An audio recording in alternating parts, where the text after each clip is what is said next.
Audio test. Audio test. Yep, sounds good. Let's see, who do we have in chat so far? Let me get this up. Let me make sure Twitch is going. Twitch is up. Voltic, Giant Dutch Viking, you're waiting for some leaks. There's no leaks for me to share here today.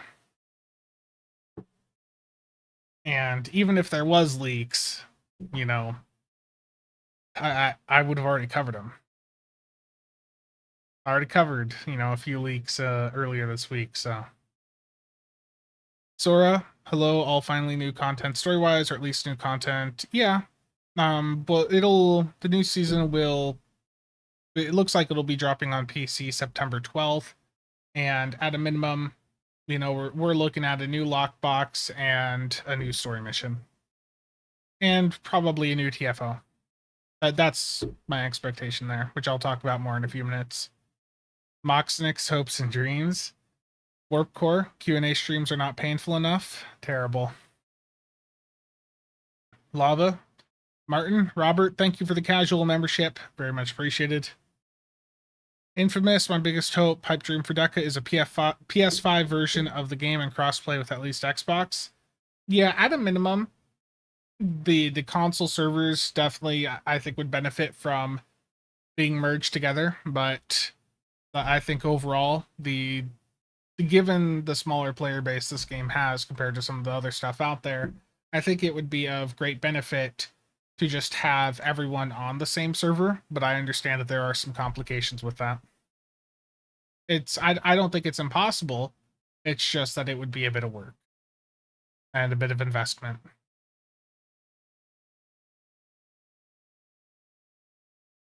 Yeah. And even if it was just a way for people to transfer from one platform to the other, I think there could be great benefit to that also. Azamdal, Mac, Jay, Rauken, how's it going? Everrod, Michi. I can't pronounce names today, I'm sorry. Drew, Dragon. Yeah, character migration. Short. Gold Zero. Galactic. Lord Bane. Suka, Elptron, it's going good. And on the Twitch side, I should make sure I have my Twitch chat up also. Okay, nothing over there so far. I mean, the servers in general do just need a little bit more investment, I feel. And hopefully we see some changes there long term. Nuclear Triad, how's it going? Okay. So I typed up a little list of topics to cover today, and I'll try to go in and just note, you know, the start time for each of these so that I can get chapters in on the YouTube VOD for later. So let's start off here with the 2024 schedule predictions. Before we do, though, Terran Emperor, do I think Deca will bring back the missions that Cryptic removed? Probably not short term. Maybe long term, but I think near term, Deca is going to continue to be focused on training people up and getting them used to the Cryptic engine. Okay, so we're going to start off here with the 2024 schedule predictions, and we're doing this at 3:54. Okay, so for the schedule predictions here, I did have a bit of a false call on Discord last night and with Twitter. I saw the pre-patch pop up and this September 3rd announcement. It was like, are they going to stealth drop the new season on us on PC? You know, with like no notice, but it was quickly pointed out to me that last year they did drop the new code branch for one of the new seasons we got last year, just a little bit ahead of the season actually dropping, and it looks like that's the same thing happening here.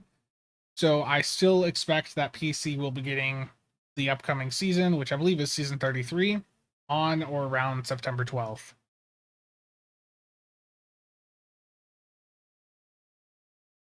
I've elite lag so bad it went, yeah. Yeah, we're going to talk about the event stuff later on. Okay, so in October then, I expect we'll get a Halloween event again. And for September also on PC, I think we're going to see another seasonal event pop up. The question is, are we going to, you know, another free event ship with that? most of the fall events for the past couple of years did involve a free ship. Last year was the only one in the past 3 or 4, I think, that didn't have a free ship. So are we going to go back to having a free ship, or is it just going to be, a console or something? Steve-O. Pepsi. Oh no. Rubica, thank you for the sub. Very much appreciated. Okay, and then for PC in November, we'll probably have the final part of the event campaign for 2024. December will be the winter event, and then January will be pretty quiet, I think, for PC. We'll have a red alert for, a good chunk of the month there, and then at the end of the month, we'll have the 15th anniversary. Giant Dutch Viking. Okay, and for console, you guys are not going to get the new season until probably early to mid-November. So what you guys are going to have next month in September here is the next part of the event campaign, I believe. October will be the Halloween event, just like on PC. Then you guys will get the new season in November. December will be the winter event. And then in January, between the winter event and the anniversary event, you guys should have the final part of your event campaign, just like what we've seen for the past couple of years. So that's my expectation for, the content and event schedule here for the next couple of months.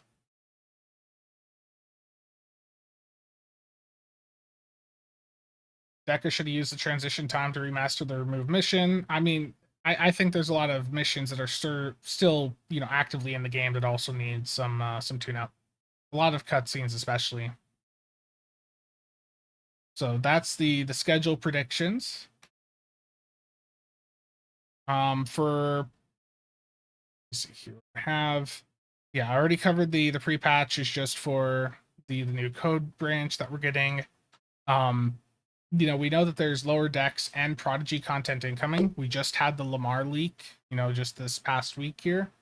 The Lamar, that's from Star Trek Prodigy, and I think that's going to be later in the year.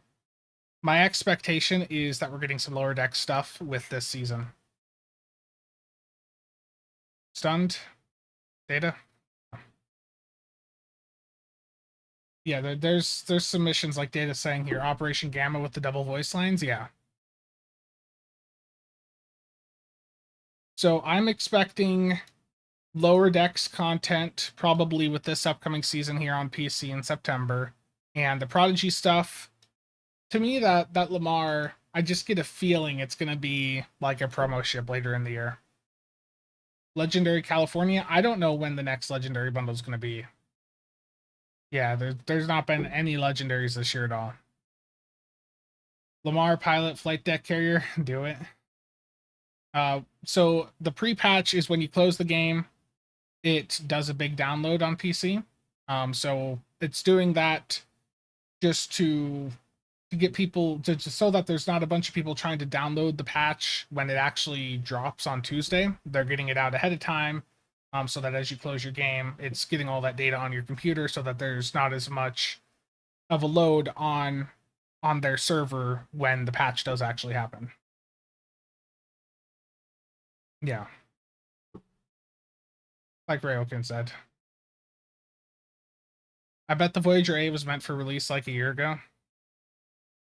The good thing is the Voyager A, everything we've seen about it is that it does appear that it's going to be kit bashable with the Sovereign variant, so that's pretty good. Robert, if I could make a Muds bundle, I actually was looking at this. Hold on, let me pop up the sortable filterable ship list. And the other thing that I have here for the schedule predictions is with this upcoming season, we're still right in the middle of this transition period between the dev teams. So I do think we all need to temper our expectations with this upcoming season and just understand that given the current circumstances for the game, this is very likely going to be one of the lighter seasons that we've seen in some time. So just temper expectations with this upcoming content drop, because there's a lot going on with the dev team.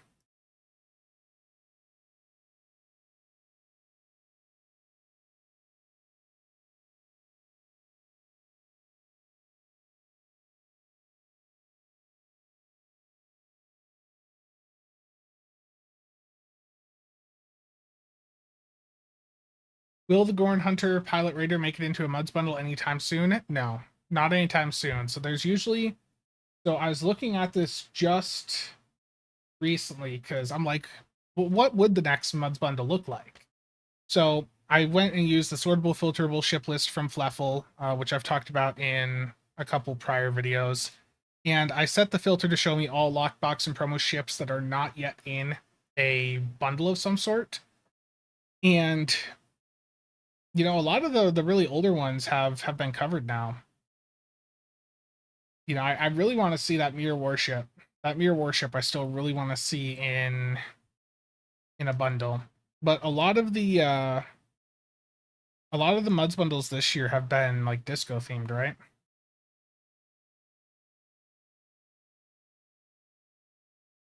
Brilliant. Yeah, Craig and I completely agree.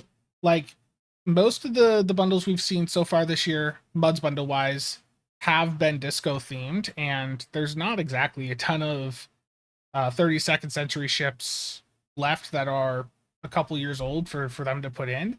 But if they do go that route, you would hope the crossfield refit would sure, you know, be in there. But I think a lower decks bundle would make sense, and I've talked about this previously. A lower decks bundle with the California, the there's the Parliament, and the Cheval is from lower decks too, right?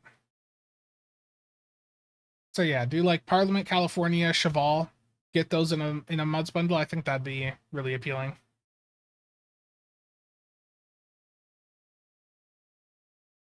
Yeah. Brilliant.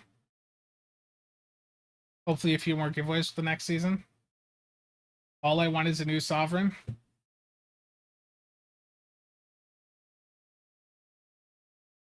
Yeah, I think a lower decks Muds bundle would make sense, just given the fact that the new lower deck season, or the final season, is dropping in October. It would just make sense timing wise. We need the Breen Dreadnought. The taxes, yeah, good point. The thing is with Muds bundles is they typically do not put ships in that are very new. Typically Muds bundles are ships that are at least 2 to 3 years old. So right now, you know, if we were to get a lower decks bundle, most of those lower deck ships are 2 to 3 plus years old. So Parliament, Cheval, California. The Texas is from last year, so I think that's too new for a Muds bundle. Yeah, 5-3 Sov. I know. Bughole, how's it going? So yeah. I mean, they could do something else. You know, they could do a bundle with some of these other really old promo and lockbox ships, but I think right now they want money, and I think a lower decks bundle, you know, with the ships we've just talked about, or another disco bundle that happens to have the crossfield reef in it, you know, either of those options I think would be good sellers for them. Okay. So the next topic of discussion here is regarding content releases and events. And this isn't going to be long, so we're starting this at 14:06. So based on what we've seen so far, based on the statements, the few that we've had, it seems like DECA wants to keep content rolling out on a similar pace to what we're used to. So I think the current seasonal structure where we get a new story episode, a new TFO, a new lockbox every 6 or so months is pretty much what we're gonna continue to see. I guess not 6, like every 4-ish months. Bill?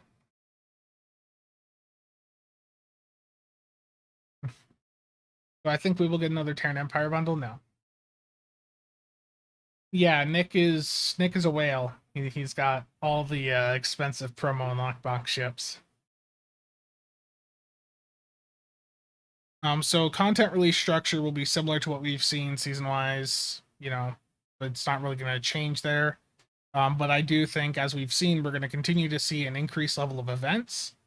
But the issue with that is it doesn't give people much breathing room I've had a lot of people telling me that the constant event spam is really getting to them.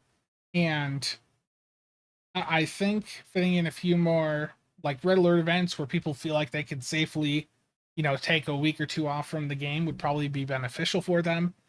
And I was thinking about this, but if they're going to continue doing 6 events for the year, for the very final 5th event or the very final 6th event, um, instead of having a new reward, it might be more beneficial for them to just have like the 6th event be this is like a catch up event. If you missed, any of them throughout the year, you can pick, whatever reward from an event that happened earlier in the year. And if you do happen to have all of them, it just gives you some dilithium or maybe a T6 coupon. I think something like that, like a catch up event as the 6th event at the end of the year, would probably just be more beneficial and maybe give people a little bit more breathing room.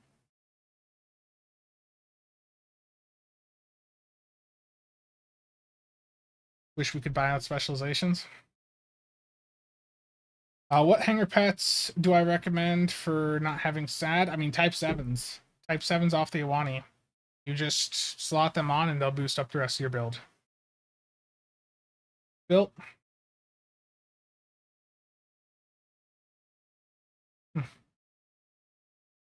Only 7 lockbox ships have been mudsed within 2 years of release. Thank you for the data there.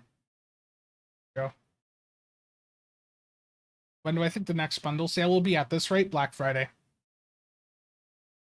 But yeah, I just, with the increased events that we're seeing, where it's constant back-to-back events, I just think that giving that little bit of breathing room is not a terrible idea. And I also think that, this is something else that we've talked about in the past, but event rewards need to be accessible faster after the events end and after they're no longer available in the buyout. We don't need to have this long 2+ year wait time for stuff to go into the mud store. As soon as the buyout disappears, it needs to be put into the mud store. The day it disappears, push out a muds update. It needs to be accessible immediately rather than waiting years for it to show up. The year-long wait just really deters some people. Look at the Tholian core that came out last year from the Tholian nucleating set. That core is really good,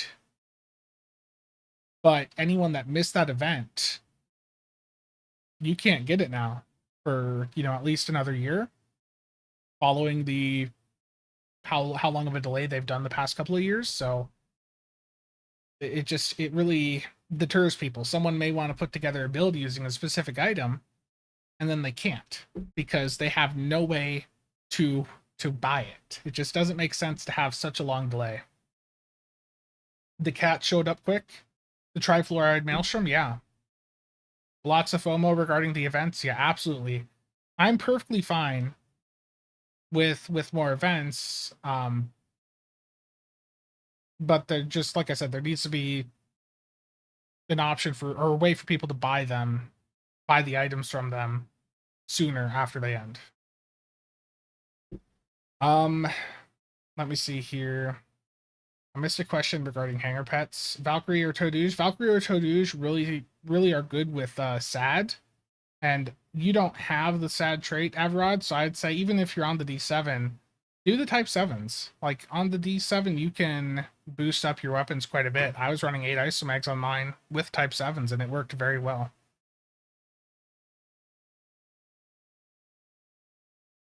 Should put past event items into the lifetime membership to make it worth a lot more.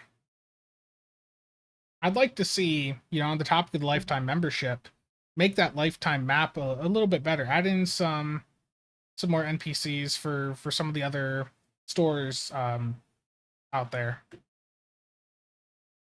Like put some more vendors on that map.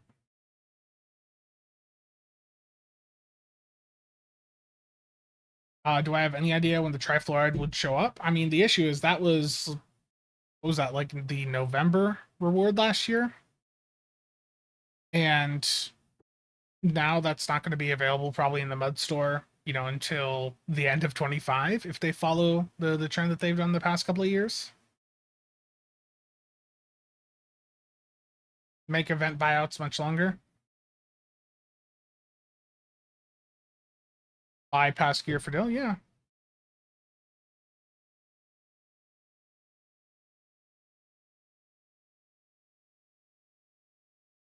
The Section 31 rifle, yeah, there's a lot of old event stuff that still hasn't even been put into mod. So like the Section 31 rifle, they know people want it. I don't get why it's not in there yet. Geops, how's it going? Lifetime vendor that you can buy pass gear for the lithium. Make it a lifetime perk. You know that you, if there's like gear that you can get from a mission, that if you're a lifetime member, you can just pay the lithium to get that item from the mission. Stuff like that'd be neat.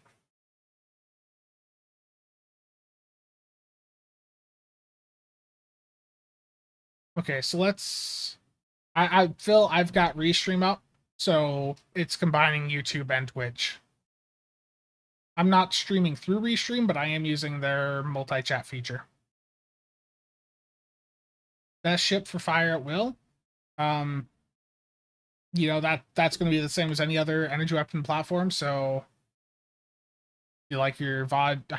The VOD jug would technically be like the top, but it's such a pig to fly, and you're not going to have a fun time with it. The Legendary Avenger should work. Well, we'll talk about Dill Syncs here in a little bit, but there's certainly a bit of discussion to have on that. But let's move on to the next topic here, which is communication. So starting this at 2210. So regarding communication, you know, things have certainly been a bit quieter over the past 6 months with everything going on. We know that DEC has hired a new community manager. We know that Ambassador Kale, Mike Fadum, has went on LinkedIn and said his time there is that there's a swiftly approaching deadline to him no longer being at Cryptic. And again, we still haven't heard anything from DECA. I don't know when we'll start to have some communication from the new community manager, but I do think by the end of the year, we'll probably have heard something. Lifetime submap having a target dummy would be amazing. I think just in general, there needs to be a test dummy available for us to shoot for ground and space on the live server that is easily accessible for everyone. That would be very beneficial for people to do A versus B testing on their builds to see, you know, which changes are better for them.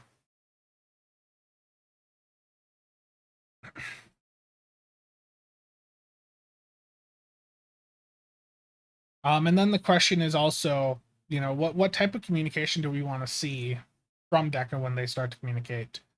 I think for me, you know, when it comes to announcements, you know, just being a bit more descriptive, which we've started to see with some recent blogs, like including tooltips. I think that's a good change. But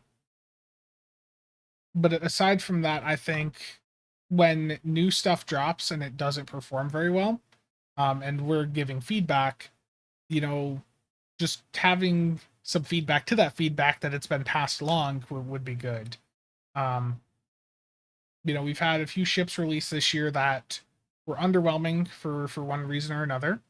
The Deuter stat, for example, has a starship trait on it that was fixed a couple months ago, but the fix for it, which has put it in the way that they've intended it, is actually like a DPS hit. Like it lowers your damage output from you slotting it because it hurts your EPS skill, your power transfer rate. So just at least having some recognition that they're aware of issues, you know, stuff like that would certainly be a bit more beneficial. And more engagement with content creators. I mean, you know, as a content creator, sure. But I just think more engagement with the community.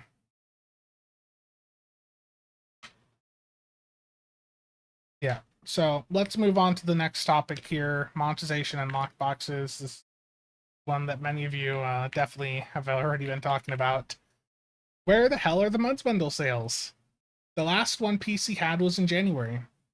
The side effect of there not being Muds Bundle sales is that some of the projects I wanted to work on, like building up some of my alternate characters, I've given up on the idea. And I'm probably not going to buy some of the Muds Bundles I was considering, because now that I've decided to not work on some of those alternate characters, I no longer need those ships for those other for those alts. So I don't need those bundles. I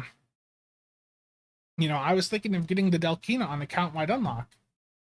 And now that I'm not working on those new characters, I don't need to.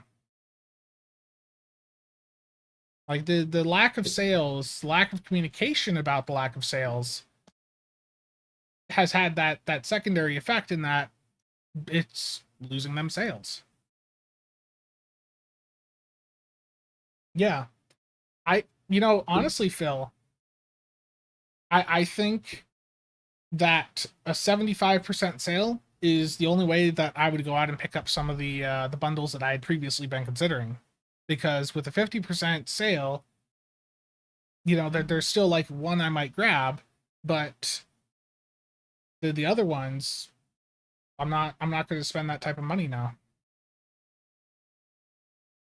Why aren't I working on those characters? Because getting the ships for them is very expensive, Warp Core, and the fact that I haven't been able to buy the Muds bundles to get some of those ships, for such a long time,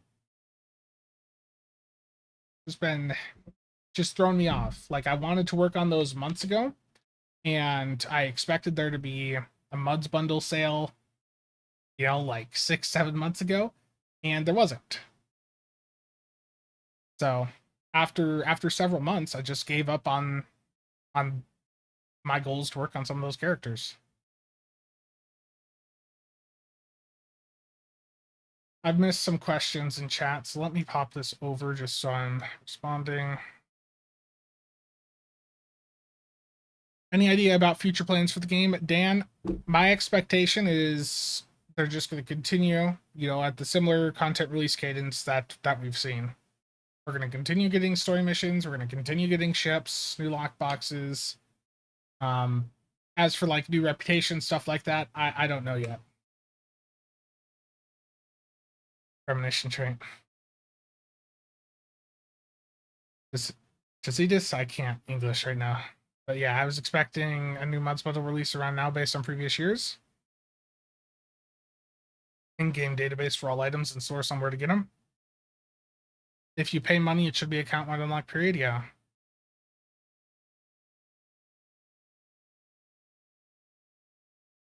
Yeah, that's the other thing too, is I think the Muds bundles should always be available. It's just that they only ever go on that 50% discount or whatever, when they decide to do a sale. But I think it's a loss on their part not to always have those bundles available, because there are people that would be desperate enough that they would pay $300 for a bundle.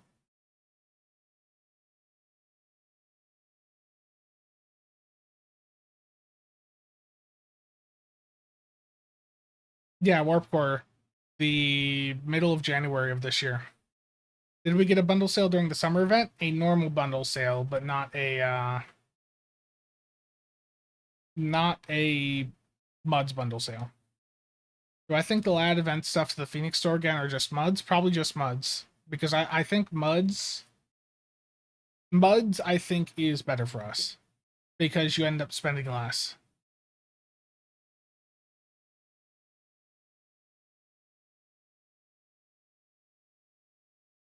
Madman, why are there Muds bundles in the way we sim at all? They are to entice you with a lockbox ship that's really expensive for one ship, yeah. The thing is with the Muds bundles is that at $150, they are still cheaper than the alternative, which is gambling.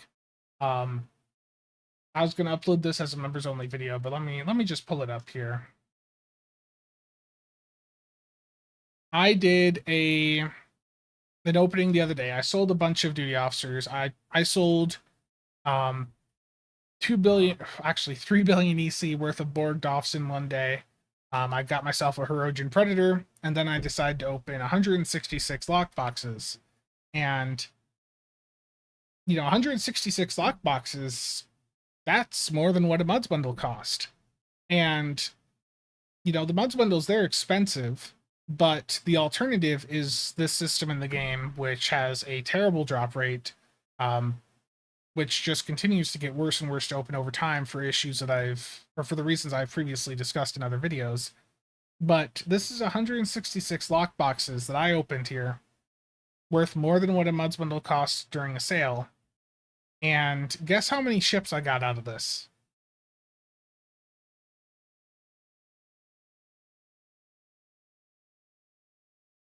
You're about to see how many tier 6 ships I got.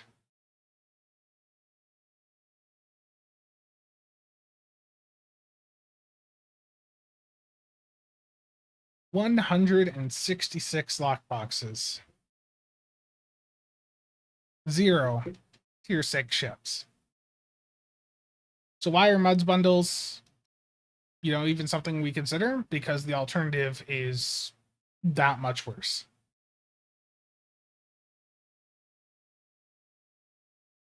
Server-wide events that occur in sector space, requiring up to 100 players to defeat. I don't think the game could handle that. They're saving us money. We need to look at it as a half-full cup, yeah. A lower decks or Picard Season 3 rep would be cool. I do think a reputation long-term would be...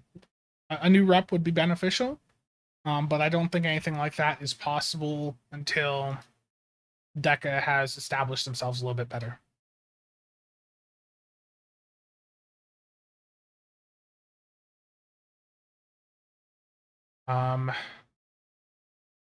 Martin, much appreciated, man.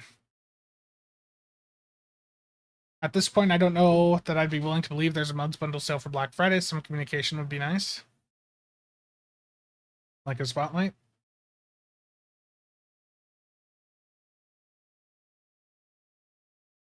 Bundle, having bundle of the week like a feature? Yeah. Yeah, I think having a bundle of some sort on sale, maybe at a slightly better discount than normal, every week, that'd be interesting.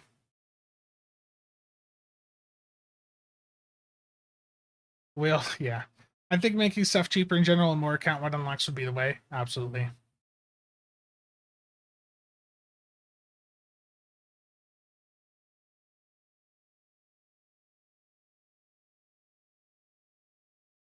Wish I had this many keys to throw away.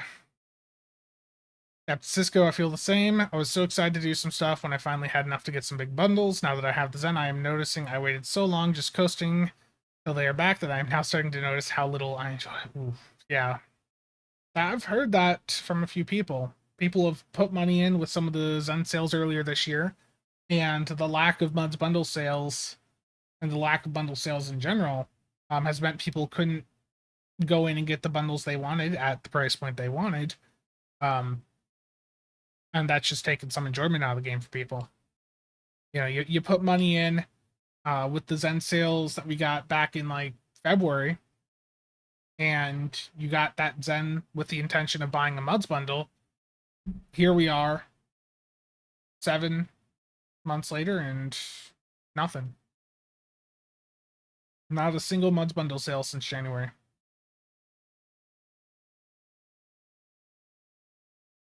Yeah, indeed. Yeah.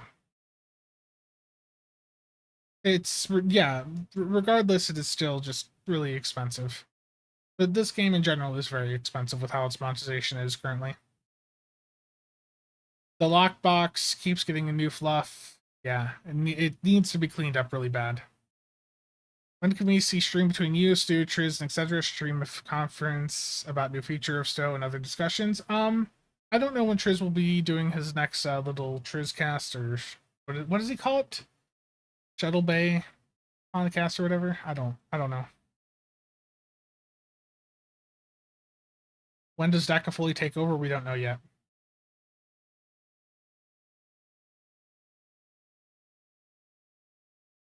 Yeah, need Mark. People are voting with their money, and I know that there's people that have put money in with the expectation again of being able to buy a Muds bundle that haven't been able to do so. And there's other people who would have put money in had there been a Muds bundle sale, but have opted not to. Yeah, it is definitely time for a new reputation, and a Miracle Worker revamp is absolutely needed. Thomas, how's it going? I just run 2 bays of Type 7s. I don't... There's not going to be a new faction or start for a while. Read faster? I'm sorry, Cheops. How far behind am I? 2 minutes. I feel like they have to be testing the waters to gather data during the transition period to see how they want to proceed on scheduling sales going forward. Yeah, perhaps.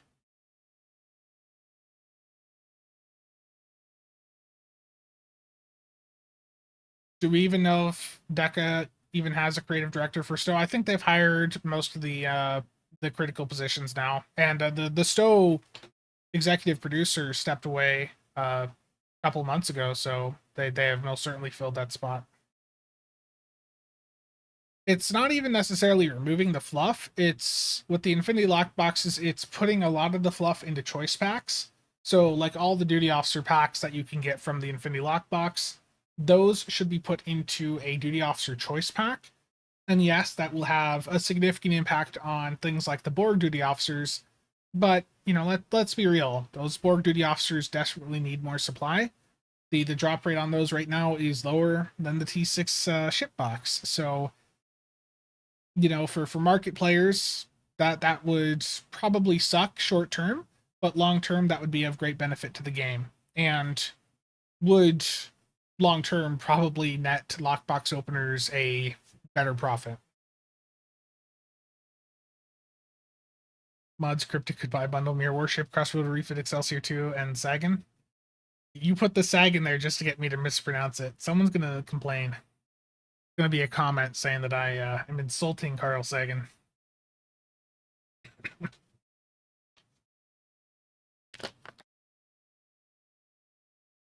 Martin, yeah, if you want to hit it, go for it, Martin. And again, man, I appreciate it. What happened about that thing with the new inventory UI about lockbox stuff? I don't know. That person no longer works at Cryptic, but you know, obviously the work that they did there, you know, Cryptic would still have. So,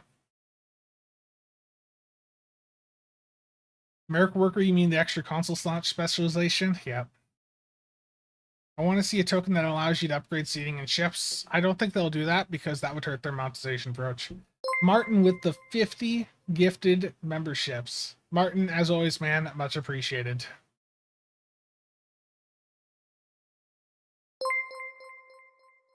I can actually lower the volume on that specifically so that it doesn't cause issues.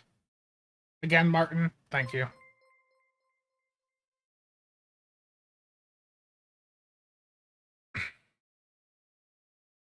The isomags are like that because it's a dilithium sink. Pundit should make a revamp of small T5 ship. You all would be cleaning out the exchange until there's APU cruisers for 50 million. Terrible.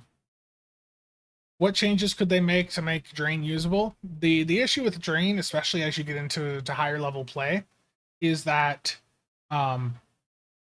enemies die too fast.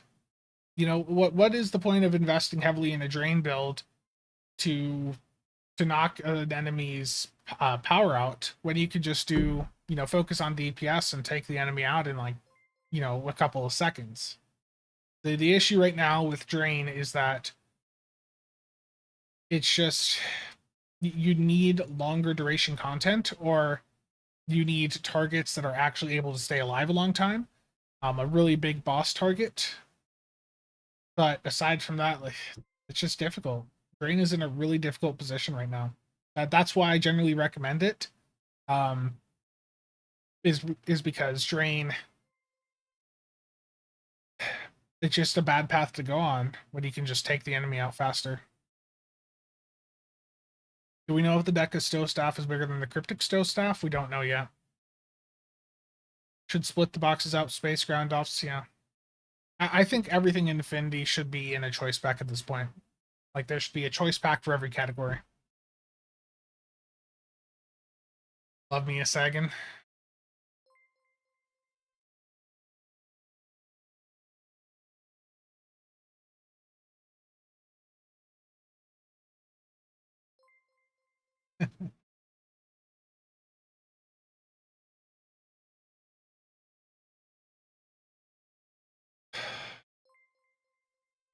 No chiaps. Wish they would put everything into choice packs from lockboxes and then these can be sold on the exchange. Yeah, the choice packs being sellable would also be very beneficial. And again, Martin, thank you for the gifted memberships.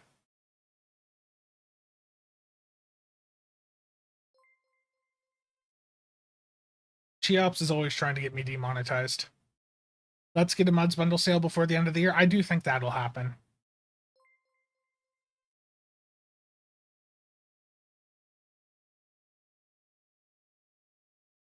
That's a good video, Martin. Yeah. Yeah, Fire at Will needs to be on a 15-second cooldown like every other firing mode, and then there needs to be an extension trait that is just plus 5 seconds to the uptime on Fire at Will. There just needs to be a simple solution to that. None of the ETM stuff you have to do nowadays.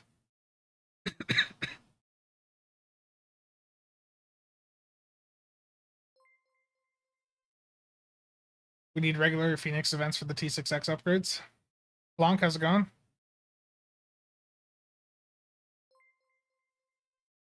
Mox, I'm not aware of that. Where's the terrible t-shirt I'm selling? I know. Azamdal, thank you for the follow. Sean, how's it going? There are too many things that turn subsystems offline with one click without any drain. That too. Like you look at shield drain. What is the point of doing a shield drain build when you can just use like Tachyon net drones, opening salvo, carrier wave shield hacking, the Court of Silence? Like there's a bunch of different abilities that just instantly shut shields off. So why try to invest in draining shields when I can knock the enemy's shields out entirely with just the click of a single button? But that's the issue for Drain 2 is it's competition in multiple ways. Vice, thank you for the 5 months membership. Appreciate it. And again, Martin. Thank you, man.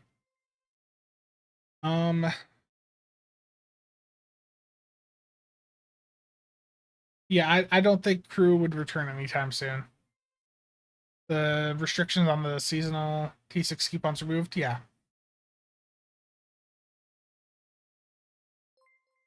Will there ever be a viable shield tank? I don't know on that one. Karen, I think it's because they start at Mark 12, right? Am I stockpiling Heroic Hunters? Yes, I still have well over 100 sitting on one of my characters.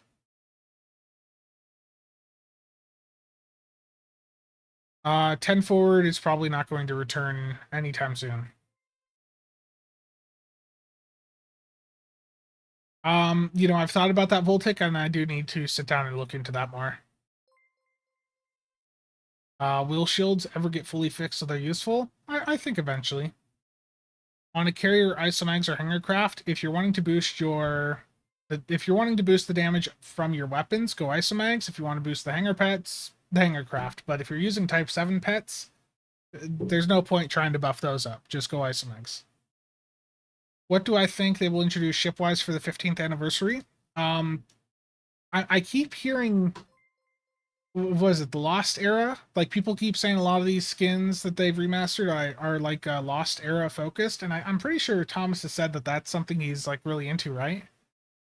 So the vibe I'm getting is maybe like a Lost Era theme for the 15th anniversary, because that's like some of the design inspiration for some of these recent remasters, right? So I think that's probably a hint at what to expect there.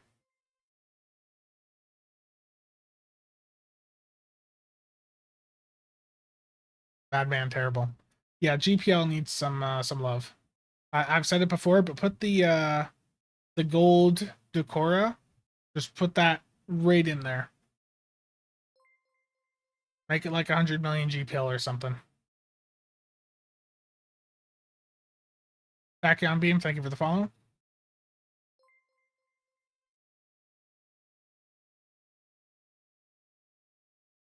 Yeah, Lost Era. That's just the vibe I'm getting. Okay. I think I'm caught up with chat now. Again, Martin, thank you, man. And Vice, thank you for your membership also. A small loan of 1 billion GPL.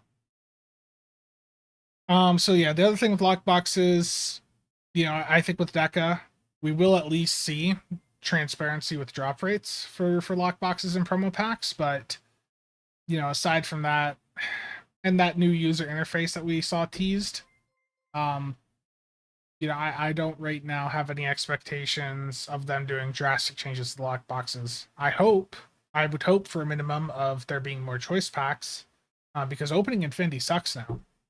Like, you guys know I like to open lockboxes in this game, and the experience of opening Infinity with how much trash is in there, without there being more choice packs, it just is not it's not a satisfying experience to open lockboxes.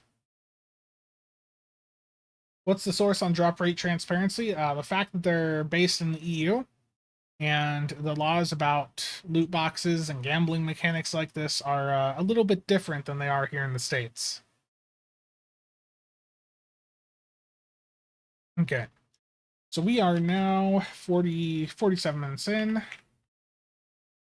So let's talk about the DilEx. So the dilithium exchange on PC has been at the 500 cap again for the past several months, and console is quickly approaching that also. I'll get to the Heritage 2 comment here shortly. But with the DilEx situation, I just don't think anything's going to change there. The issue is that there's not much dilithium demand right now, and there's been a lot of solutions tossed out there over the years, a lot of thoughts that people have had. As someone that runs multiple fleets, something that's been brought up before is increasing the amount of fleet credits you get from contributing to lithium.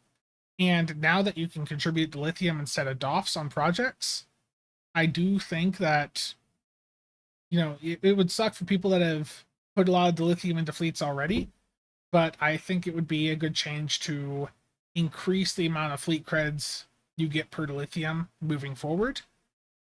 Because as is, the vast majority of people do not like to put dilithium into fleet projects because they don't like the return. So I do think increasing that up would probably be beneficial. Get people to contribute to their fleets more, get a better return for contributing to your fleets. I just think that would probably be one route that they could go for trying to put a dilithium sink out there. That is something that people are not already taking advantage of. A new fleet holding, sure, but I don't think a new fleet holding will happen anytime soon. Rather, I think we should see some new items added to the existing fleet holdings. So some new items, some new bridge officers. I'm going to do a best of bridge officer video here soon, and Riemann infiltrators are one of them that I'm going to talk about. Riemann infiltrators allow you to extend the duration of cloak ambush, but only Romulans can access them fully. Your Klingon recruits can get a single infiltrator bridge officer, but aside from that, the other factions don't have access to that. That is something that they could put right into the fleet embassy, and not everyone would buy them, but I think that would be another way that they could go to, just create a dilithium sink without too much investment.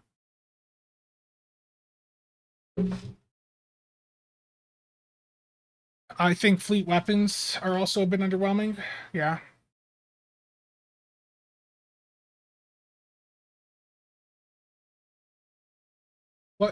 What causes the DIL Zen exchange price at 500? Too little Zen, too much DIL. It can be both, but it's generally what is in more demand, Zen or dilithium. And right now, Zen. Console just had the Heritage bundle drop.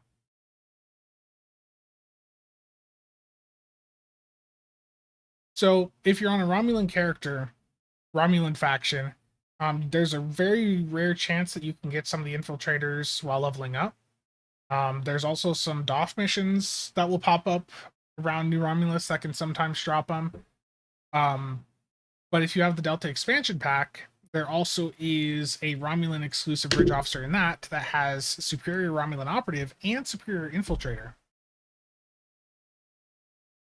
And, you know, I like that exclusive from that pack, but I would not be opposed to that being a bridge officer that all factions could access right at the fleet embassy for like 1,000,000 fleet creds.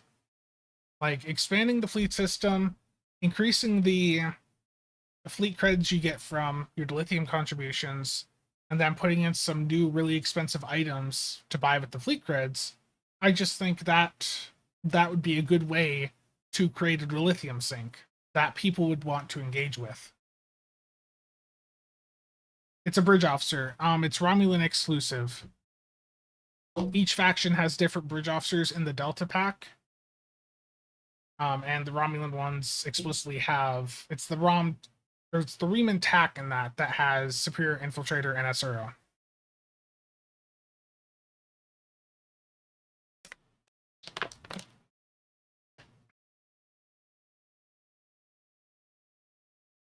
Yeah, and I mean, it's going to take a little bit for the DECA systems team to get a grasp on things. So just be patient there. And again, back to the communication.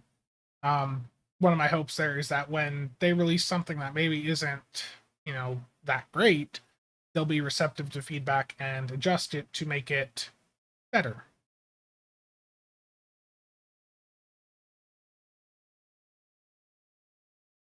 What do I think the Halloween and winter event prizes will be? I have no idea. They've been just random things the past few years. Okay. And with the dilithium exchange, the other thing here is that the Epic Phoenix, you know, that used to be a really good deal sync option, but they nuked it. They nerfed that basically by going in and putting in the 2 times Epic Phoenix token options in some of these newer MUDs bundles. Because that means if you're trying to get a bunch of Epic tokens, you can just go in, pick up a MUDs bundle during a sale, and get 6 of them for $150. The typical drop rate for Epic Phoenix was like 70 to 80 bucks worth of dilithium to get a single one. And then they go out and put them into MUDs bundles that give you a way to get them significantly cheaper, which, you know, some people are happy with. But the secondary effect of that is that has hurt the dill sync impact of Phoenix. Scuba, thank you for the resub there. Very much appreciated. Yeah. I mean, there is a feedback section on the forums, but in general, not many people use the forums because it just feels like there's no reception.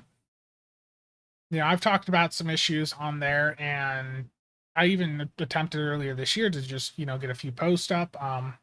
I talked about the IFF console on the Silic really needing to be unbounded or unbinded so that it could be used on any ship.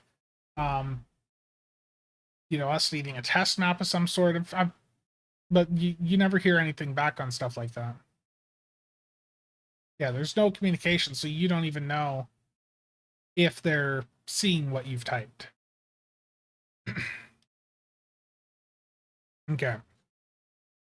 But yeah, I mean, there desperately needs to be some sort of new dilithium sync, and I do think that the fleet stuff I talked about is probably one of the best ways to go about that.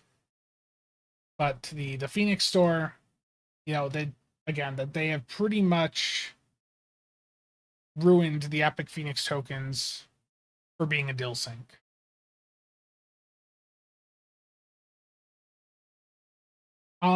They did try that Mystic, and I don't think those were that popular. I don't think those dilithium costumes they put in a couple years back was great. Okay, before I move on to the next topic, there was a question in chat about the Heritage Bundle. Where was it? Okay, Steven says, after the success of the Heritage Bundle, what could I see being the next 3 potential Heritage ships if there's a Heritage 2 bundle? That's a good question. I don't know off the top of my head a bunch of the ships from the older games, but I know there was people asking about the Arc Royale. So I think that would be one. Yeah, off the top of my head, I can't think of a lot of the specific names of ships from the older games. I mean, so I don't really have a good answer for you there. I'm sorry. Cryptic pretty much abandoned Phoenix for months now. Yeah. Yeah, I guess I'm thinking of Fed exclusive, but yeah, getting some more non-Fed ships, that'd be great. Okay, so the next topic here, will we be stuck with tier 6 forever, or will tier 7 become a thing? And we're starting this at 5610. I think it would be in their best interest to keep things at tier 6. For many of you, you probably weren't around when tier 6 was introduced. Prior to Delta Rising, tier 5 were the best you could get. And, that was 4 years into the game. People had spent a lot of money buying a lot of these T5 ships, getting the T5 lockbox ships. And when the tier 6 came out, that alongside just how poorly Cryptic managed that season and some of the issues associated with it, ended up resulting in there being a pretty big drop in active players. So they've already had a lesson of, a new tier of ships being a negative when people have invested so much in the existing tiers. And, that was a really rough time going from tier 5 to tier 6. And we've now had a decade since Delta Rising, basically, and people have spent many, many thousands of dollars picking up tier 6 ships over the years. I just don't think that would be a wise thing for them to do. I think instead of doing tier 7, it is in their best interest to just keep doing the tier 6 upgrades. Yeah, tier 7, I agree. I think would end the game. You look at the cost of all these muds bundles, all these bundles that in general that we've picked up. Tier 7 would be terrible.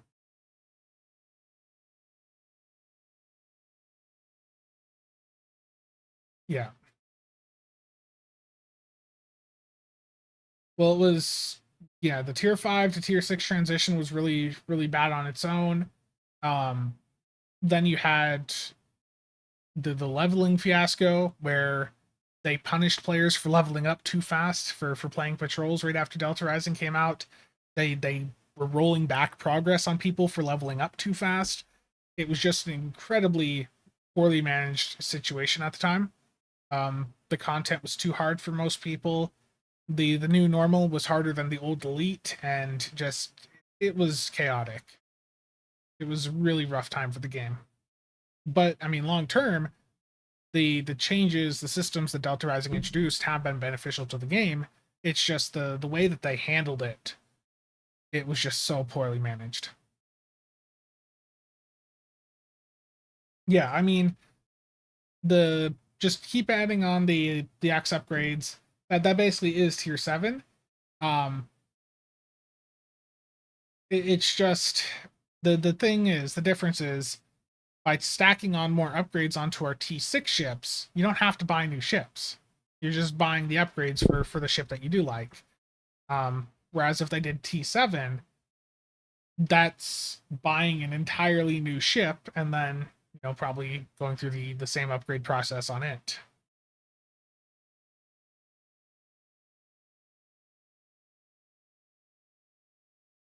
Nah, fleet ships are T6.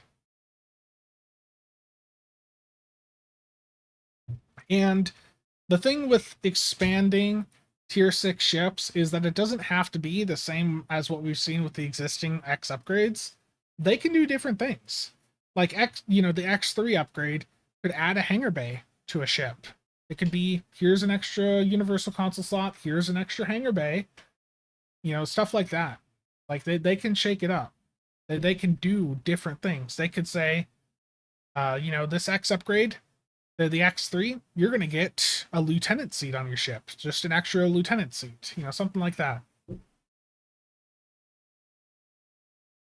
I really like hangar bays. Yes, please give me a third bay of Type 7s.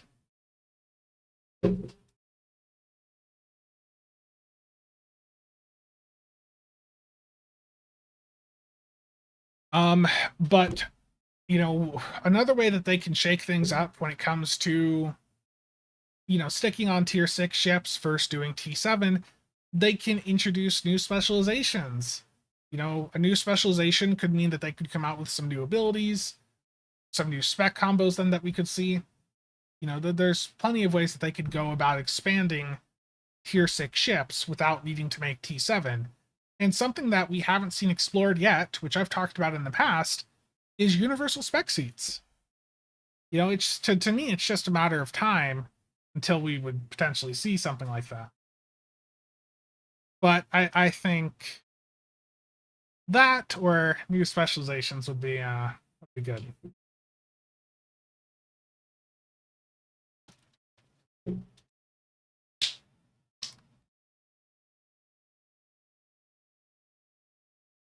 Give us hangar bays on ships that don't have hangar bays, yeah. Yeah, I mean, you could fill out strategist, make it the full thing. Yeah, there's those secondary specs that absolutely could be upgraded to be full specs. If they ever do that, though, especially if there's a spec that is exclusively space, exclusively ground, then there absolutely needs to be a way to make it so that you have the separate toggles for it to automatically swap when you're going to space or ground.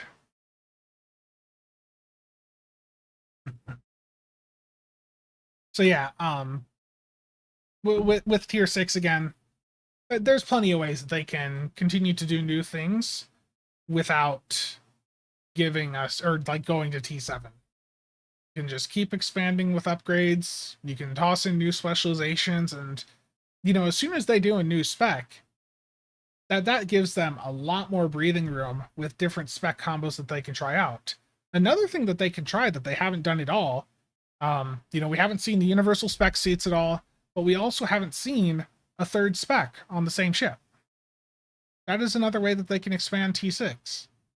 You know, imagine if you've got a ship that has, let's say, it's Commander Merc Worker, then it has Lieutenant Intel, Lieutenant Temporal.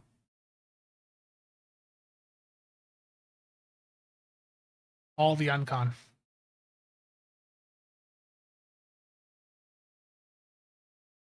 But yeah, I mean, we've seen ships with 6 bridge officer seats before, and I don't see why they couldn't do more than that. But yeah, I mean, another bridge officer seat, a hangar bay added to ships. Like there's plenty of ways an upgrade token can go.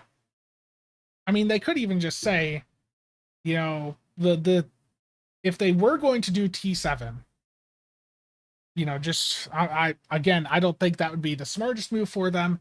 But if they were to do that alongside like a level increase, it would be more prudent for them. Grayson, thank you for the raid. Very much appreciated. Hope you had a good stream. If they were going to do a tier 7, I think giving us a way to just straight up upgrade our tier 6 ships up to tier 7 would be the way. Because the mistake Cryptic made doing tier 5 to tier 6 was that you had to repurchase your existing ships. But if there was just an upgrade where you could just straight up take your T6X2 and upgrade it to tier 7, I think people could live with that a little bit better. You know, so long as they're not paying full price.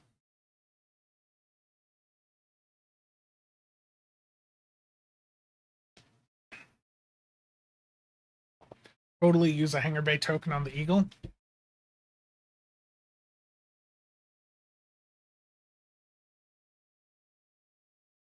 Yeah, experimental weapons, on the topic of those, experimental weapons desperately need a way to benefit from more firing cycle haste.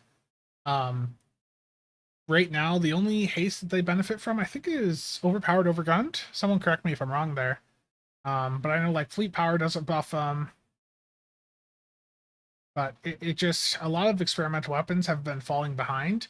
And with how much haste we have with our traditional weapons, even in like the really, really high end stuff, we've started to drop experimental weapons off the builds and shifted over to 5-3 weapon setups instead, because the experimental weapons are not able to fire fast enough to keep up with the content. Yeah, OPOG is the Defiant trait, Legendary Defiant. Did the T5U upgrade not equate to a T6 ship? No, it did not. Even the hexacannons, I tried it out on a phaser Delkina a couple days ago. They were too slow for the really bleeding edge, like sub 20-second runs.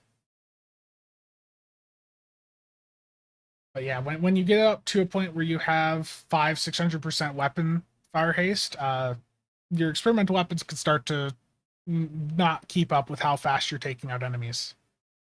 That's a first world problem. Um, Not something everyone's going to experience. So don't take what I'm saying as me saying experimental weapons are garbage. It's just that they do fall behind when you get to the really high performance tiers.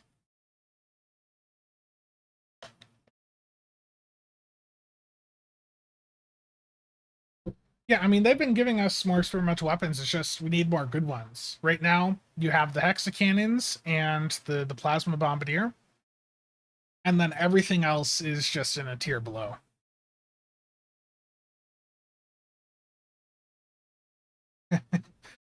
Imagine a returning player from 2014 showing up to their T5, showing up at their T5 ship to PvP Adani with 4 hangar bays, thinking it's a bunch of other players. Oh no. Already have tier 7 ships. I mean, legendary ships aren't tier 7. They're just they're basically C-store ships that are like T6 premium tier. So like they're often basically the same type of stats you would see on like a lockbox or a promo ship.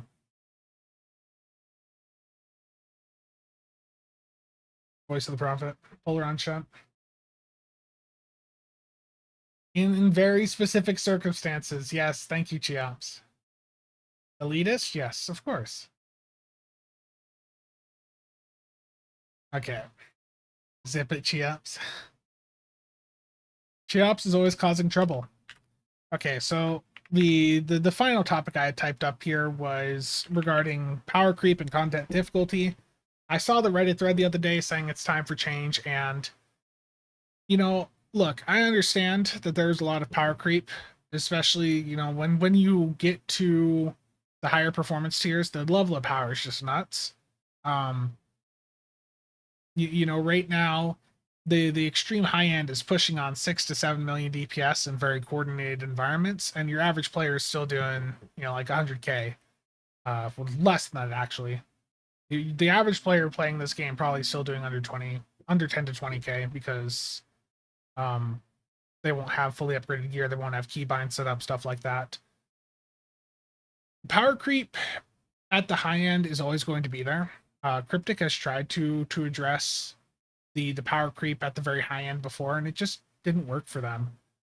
STO is a very skill based game, so your individual skill, how well you can pilot your ship, which is how can you maneuver your ship in combat, how well do you time your abilities.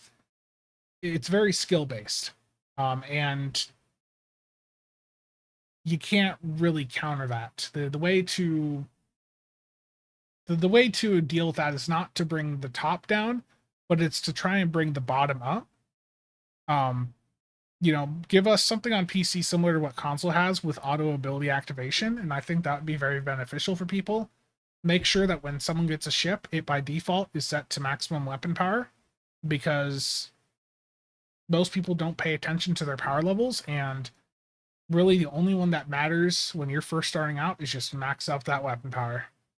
That's a huge power buff, huge damage buff you're getting from that. But I also think that when you're talking about like the bleeding edge DPS stuff, that's a very small subset of the player base. You know, when you're looking at the DPS tables, very few people are at that performance level, and I don't think they should be looking at nerfing abilities that are setting those really high bleeding edge records. Again, I think it's better for them to bring the bottom up, make other things competitive, try to buff up the average player rather than trying to nerf those that are pushing the bleeding edge. Because as soon as they nerf something at the bleeding edge, we'll just find something else that is as effective or in the long term even more effective.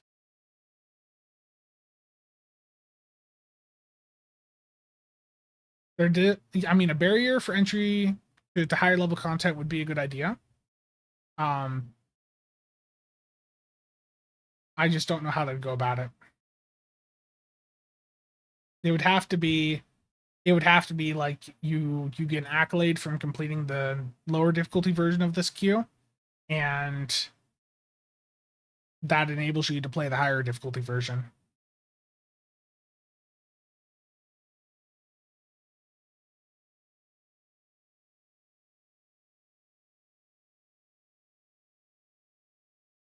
I got 181k DPS using GeForce now on the Gear S23. Gear on its own isn't a good indicator. There's plenty of people that have fully epiced out builds that still can't do 100k. We do need more accolades, yes. Content difficulty. I think something higher than elite would be nice to like the very top percent of the player base. I think that long term that'd be good, and that can partially be accomplished by like a level cap increase, because with a level cap increase, it's going to increase the effectiveness of the, or it should give the enemies a little bit more damage output, right, and a little bit more HP. I don't know.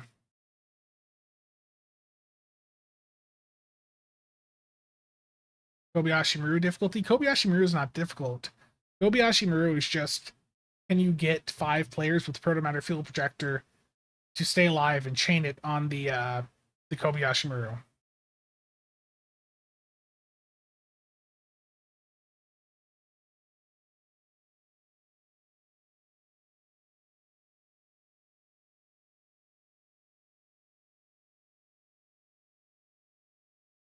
If there ever is a difficulty higher than elite, it cannot get a random Q button.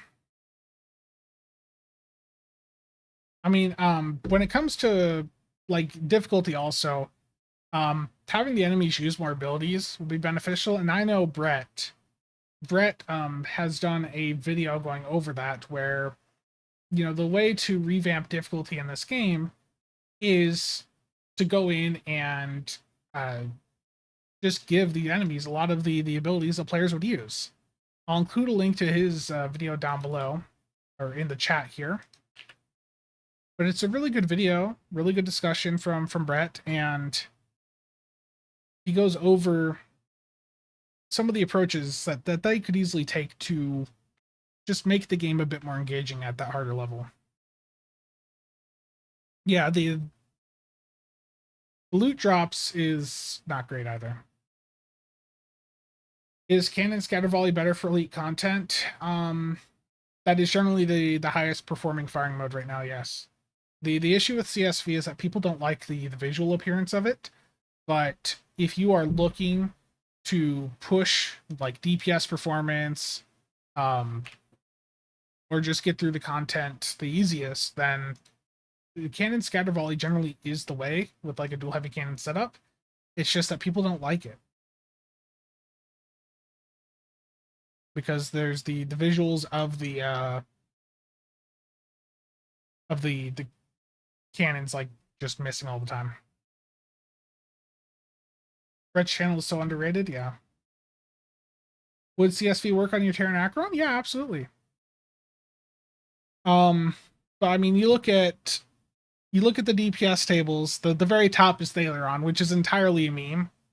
Nobody should ever be focused on Thaleron.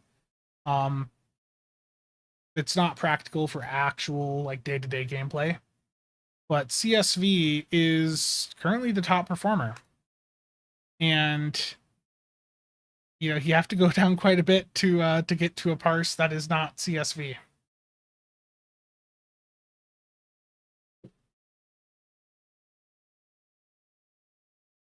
Yeah, CSV, it's the visuals of all the shots appearing like they're missing that really just has people very annoyed about it. But it's such a good performer. Again, you look at the DPS tables, and especially for most of the runs over 1 million, it's CSV scatter volley, just left and right.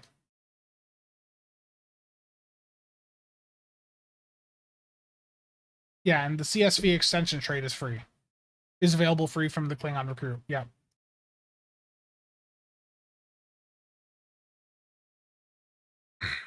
What is the best phaser dual heavy cannons to use? So when I was updating my Delkina build the other day, I ended up going with sensor linked. The reason I went with sensor linked is because I figure with me being at 100% crit chance, each of those gives me 2% crit D, which is 2% cat 2 effectively, when I'm at 100% crit chance. So the idea there was those 4 sensor linked are giving me 8% crit severity or 8% cat 2 for everything on the build, whereas the radiolytics, on average, those are 7.5% cat 2, but just for those radiolytic weapons. So I ended up going with sensor linked personally for my cannon setup. But I mean, in general, when it comes to weapons, you can use whatever you want. Something I think I failed to convey in that phaser shootout video is that the difference between most weapons is basically nothing. The weapon procs largely do not matter. Even with all the firing cycle haste we have in the game right now, you're just not going to see much from most of the weapon procs. And there's some of these that have tooltips that are bugged that have people convinced that a certain weapon is better than others. Radiolytic and Agony come to mind. People highly, highly overvalue those. They're good, but they're not as good as people think they are. They're basically on par with every other phaser variant out there. One thing, though, that I have not tested when it comes to phasers is a recent discovery we had with plasma. So in the really high-end runs, we were noticing that Viridian was having some weird performance issues, and I did some testing and I found out basically that not all energy weapons have the same travel time, which doesn't make much sense. So let me find this here. So basically what we found is that there are some plasma variants that will travel slower to a target, and there's others that will hit the target much faster. So with Viridian, without me hitting a firing mode, the Viridian were actually faster than the Ultimids, but as soon as I hit Cannon Scatter Volley, the Ultimids were almost like 10 times faster.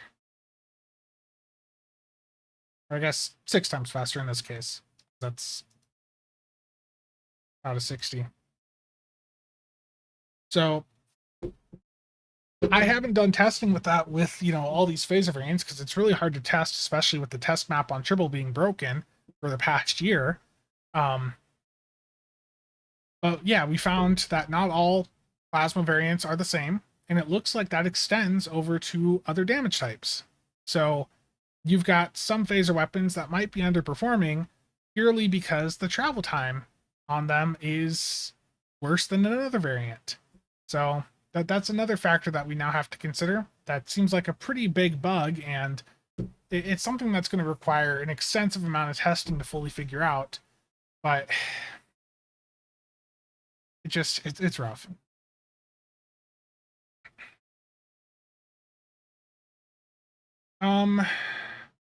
Using the Vovin, should I switch back to the Razor or the Delkina instead? I mean, if you're looking for more damage output, the World Razor or Delkina are going to come out ahead. Terran Emperor, that's pretty low. Do you have Watcher Bridge Officers on or SROs? Yeah, with crit chance that low, It depends on how many isomags versus crit chance. But I think in the video I did for isomags, I did talk about that scenario where you have like little crit chance. And the isomags, I think, still came out ahead.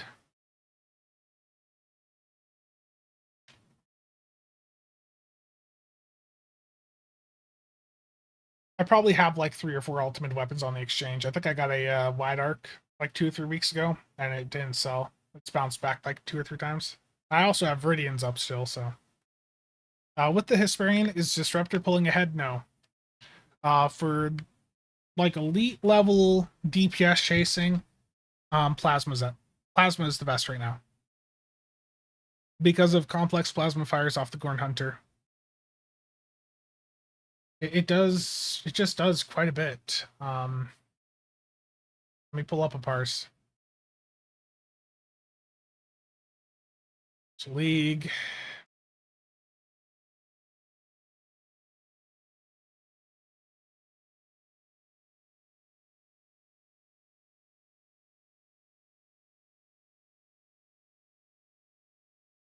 Okay.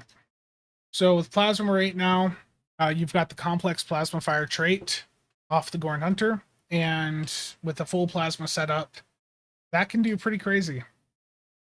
The lithium lace weaponry here is the Credence console. So I had, I think, 3 people hit this at the start of the run, myself and 2 others. But yeah, the plasma at the very high end is coming out ahead because of complex, because the stacking dot is just extremely powerful. And with that, you're also, with the plasma setups, you're also able to boost up other dots, like or some other damage sources, like the resonance shock from the Pavon Omni. So it's just a really nice synergy with some of the other stuff we've had drop recently.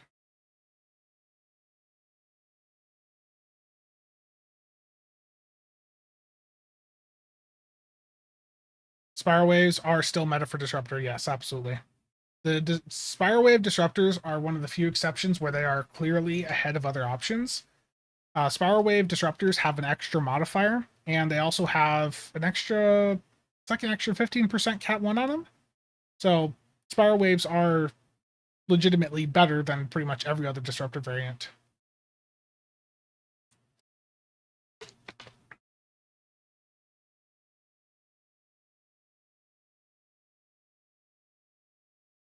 Volvin currently doesn't have inspiration abilities. Yeah, that sounds like a bug.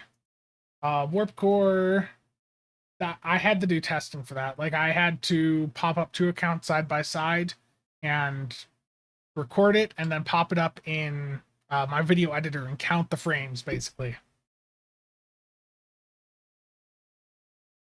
The Gorn Hunter is Lockbox Infinity. Is that stacking dot from Complex working with the Borg dot DOF? Yeah. I run 26 on my DPS build. Primal, it acts like there's some shots that are missing. Protonic Polaron's one of the worst weapon types in the game, if not the worst.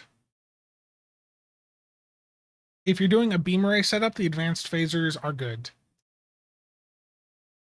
Is the Disco 3-piece better than Colony Deflector?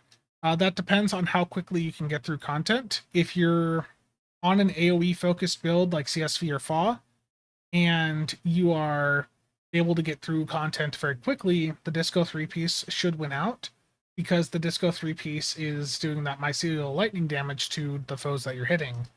So if you look at a lot of the really fast runs, mycelial lightning can do a couple 100k. And especially if you're looking at Infected Advanced, which I can show you a parse of here. So in Infected Advanced, Disruptor is top. So Mycelial Lightning did 585, but basically 586k out of the almost 2.8 million here. So that's a substantial amount of the damage coming from the Disco 3-piece in that advanced content. They're not missing. No, they are not missing. It's showing stuff that is not happening. So that's part of the reason people hate it. Is the crit chance modifier in weapons good? You pretty much only ever want to do either crit or damage. It depends on how many damage buffs you have on your build. Crit D falls into what we call Cat 2, and the value of that's going to depend on your crit chance. Damage is in the damage calculation. The damage modifier is very at the very end after Cat 1 and Cat 2 have been multiplied by each other. So if you have a lot of damage buffs on your build, the damage mod is always going to come out on top. But if you don't have a ton of damage buffs going on, if you're very, very early on, you don't have a ton of damage buffs in general, then the crit D mod would probably be a benefit to you. And that's part of the reason why it's so hard to give people recommendations for, like what option is best for them in their scenario, is because there's so many damn buffs out there. You have to use a tool like Stowbetter's Trinity to actually figure out, what the most optimal improvement is for your situation, because there is just so much going on when it goes to like calculating your damage output. It's ridiculous. You've got all your traits factoring in, your reputations, your skills. STO is a lot of damage buffs all stacked on top of each other. So it just is, it's very complicated. You'd be better off with Watchers or SROs for the crit chance or severity, in my opinion. Rami.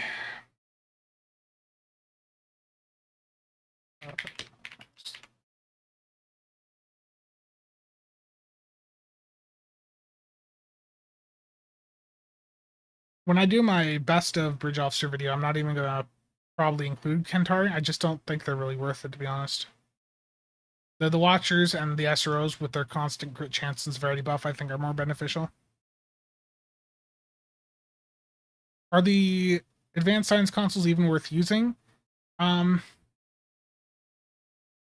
don't personally think so. I know the Drain consoles had an interaction that would enable you to get a ton of shield pen from them. And the EPG ones are okay. Like if you're just starting out, I think those are a solid option, is what Stowbetter found, but the meta for EPG is all clickies. Do I think Deca will update all the old reputation gear? I would like to see that. There's a lot of old rep gear that could certainly use some adjustments, some modernizations. Will they do that though? I don't know. Yeah, uni consoles in general are better, but like if you're just starting out, I think they can work as fillers. But they are pretty expensive, so. Spanners, how's it going? Any energy type can be built for perfectly well. The only exclusion would be if you aim for high end. Yeah. At the current level of power creep we have, I think you could take in a rainbow CSV build into a high end environment and still, get a really high number with it. Like rainbow builds, those can work fine. You've got the Canon consoles, the Beam consoles that you can for Isomax now. You've also got plenty of buffs out there for pretty much every damage type. Like people generally really focus on plasma, disruptor, phaser nowadays, but you can do a Polaron build fine. You can do Tetrion, AP. Like all of these types are perfectly viable. There is no content in this game that can't be done, with any of the types. There's plenty of power creep out there to buff any of them up. OBS says disconnected.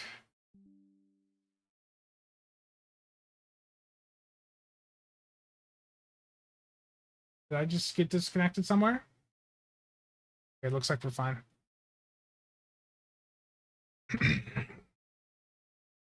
Go for it, Cheops. Bugged Corfez. You could do Bugged Corfez with the Tetron build.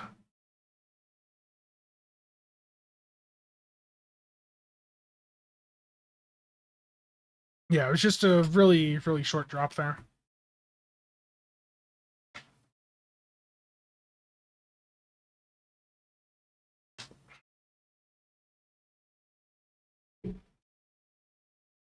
Terrible, Phil.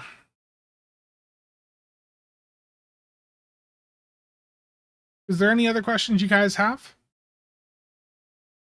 I think I've covered like all the main topics. I wanted to cover here, and I'll put these in as chapters for the VOD. But if there's any other questions, any other discussion topics you guys have, feel free to drop them in.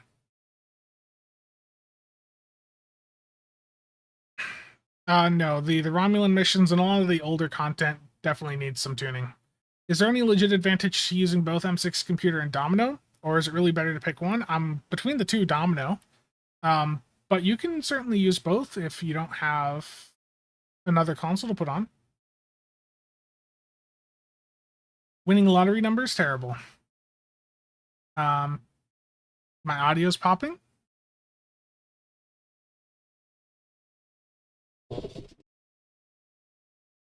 Sorry for that. Yeah, the Mirror Wars ship. There's a lot of lockbox ships that I have promo also that I would love to have unlocked for my entire account, but yeah. Is Oscar getting any more updates? Absolutely.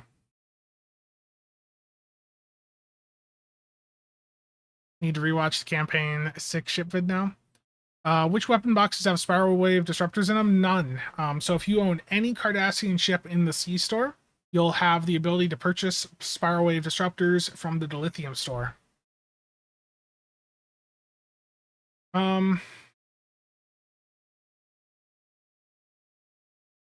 You can drop the M6 if you have other options.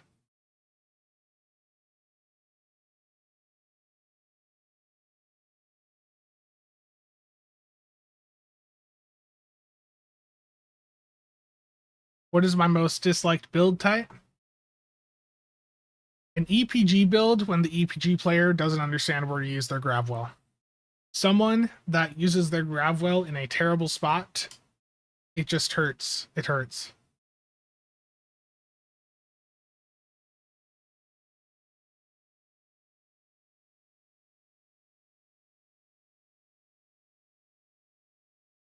Which ship gets you the M6 computer? Isn't it like the Perseus Escort or something? It's like some really low level ship.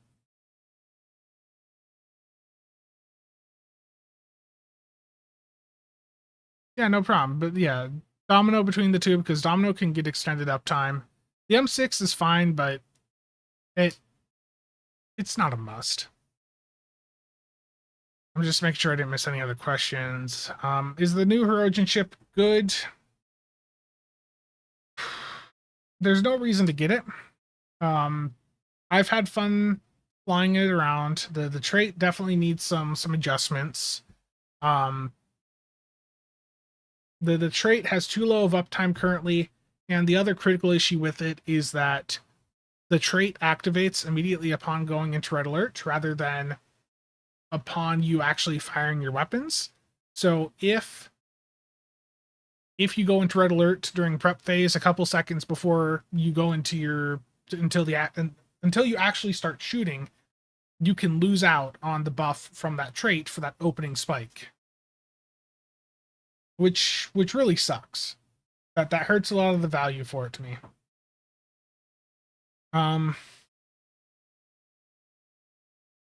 Yeah, the crossfield refit, hopefully that is one I still hope we see in a Muds bundle at some point soon. How to farm fast DC? Buy master keys. That's the fastest way. Toss money at the game. Talon, it's because it's less than 2 years old. An easy guide to reputations. I've just unlocked them, and there's dozens of them. There's no recommendation video I can think of right now. It's pretty much just keep chipping away at all of them. That is something I've had people ask me about, and I'd like to cover at some point. I've got a lot of other videos that I need to get done first before covering reps a ton.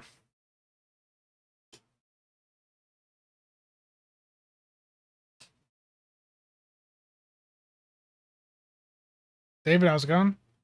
Gravwell, that Zenkethi cruiser.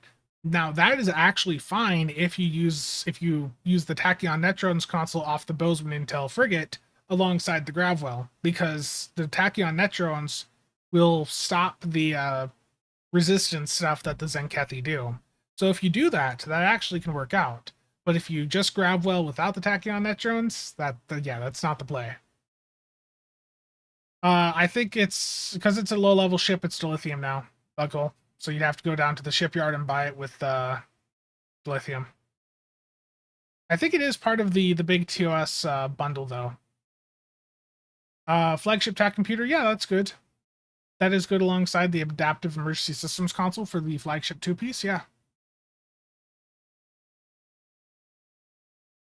Um, some consoles are bugged with that. I mean, but it should be working if you have it slotted.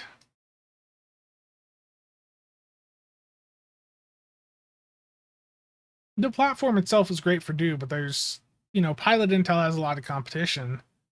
So that's the issue there with it. T6 Steam Runner console, we used to use that on Torp builds all the time. There's a party at Drazana Station. Did I take part? Nick NB was over there recently. I think he stayed up pretty late taking part of one of the in one of the parties over there. I think Sheops is also over there right now. Sheops, can you verify?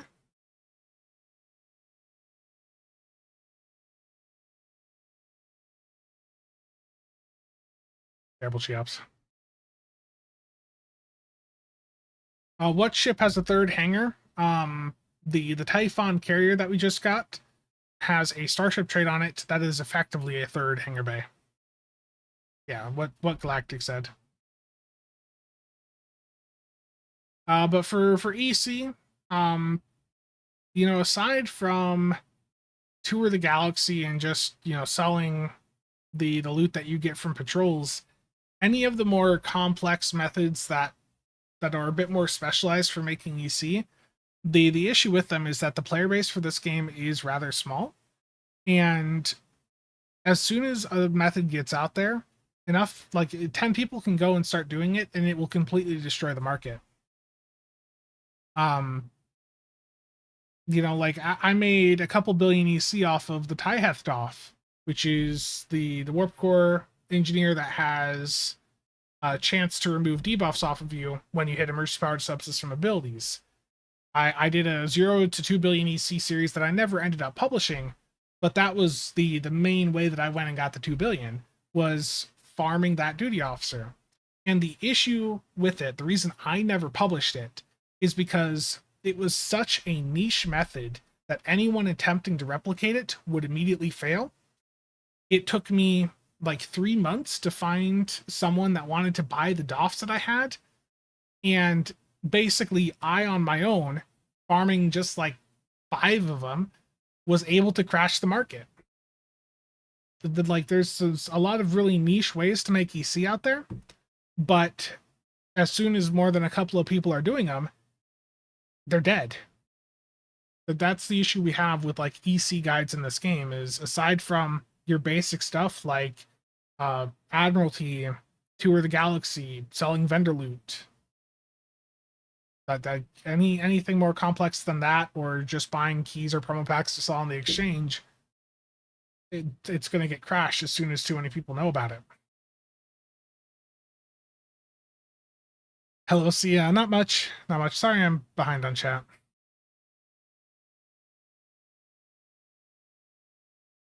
Does the Halloween event give a ship normally? No. But the seasonal event, I'd say there's a 50-50 chance we get a ship next month.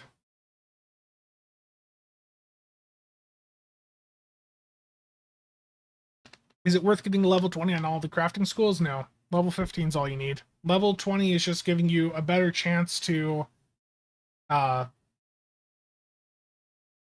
just giving you a higher chance for the maximum potential craft for each of them. It's not really that substantial.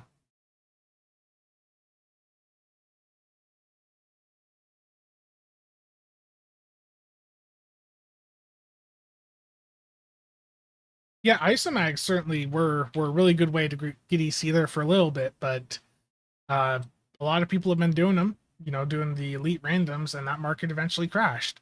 Um, the subspace consoles, the ones that boost hanger pets, those have held a little bit more value last I saw, but even then, it's rough. Yeah, but random elites, if you can get with a team that can really spam through them, that can be a good way to make EC also. It's just that has a higher level of initial build investment, and then it's also getting with a team that can consistently just get through that content.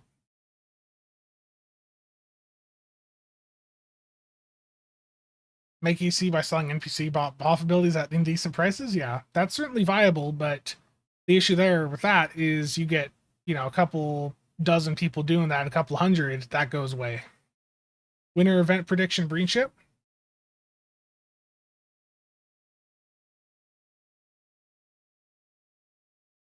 Delta Alliance soft packs are going up and up, yeah.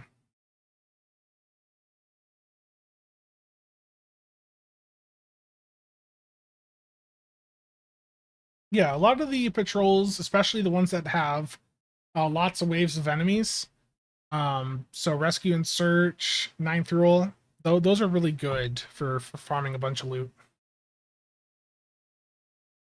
I covered those when I did my salvage video, like the how to get salvage. Um, that works for getting EC from that also. When is the Heroian Hunter going to disappear from T5 boxes? I have no idea. Does all damage consoles affect the lightning from the jelly mode? Yes. Plus all damage would benefit the jelly mode. Do I think we'll ever get the Klingon Captain jacket in the full Tal Shiar uniform? I mean, it's possible, but I don't think that's something that would immediately be a focus. Next Lobby sale for PC in about 2 weeks. Because if the season is dropping on September 12th, then we'll have new lockbox then, which is either going to be, but there's 3 possibilities here. There's Prodigy, we just saw the Lamar leak. We could get a lower decks lockbox, which Thomas has said that they're working on lower deck stuff. Or alternatively, we could get an Ethereum lockbox. Now, between those 3, I think, as others have brought up when I've talked about this previously, the Ethereum lockbox would probably happen more around the anniversary event if they do that. Or they may not do one at all. They may just put the rest of the Ethereum ships directly in Infinity. So the question is then, are we getting another Prodigy lockbox, or are we finally getting a lower decks lockbox? That's the question now. And if it is lower decks, given that we're in a very weak point for the development team where they are still not at full capacity because the new team is still figuring out the systems, and most of the old team has now departed the studio, is it going to be a full lockbox, or is it just going to be some lower decks additions to the Infinity lockbox? That's the next question, and I don't have an answer there. But yeah, my prediction is right now, I expect lower decks as the upcoming lockbox.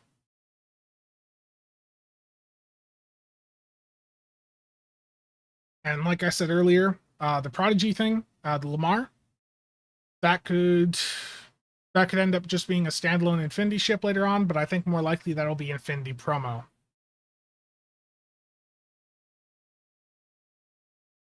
So yeah, my expectation is lower decks. We're getting something from lower decks this month in September. It makes sense. Lower decks is about to be on its final season, so it would make sense for them to capitalize on that.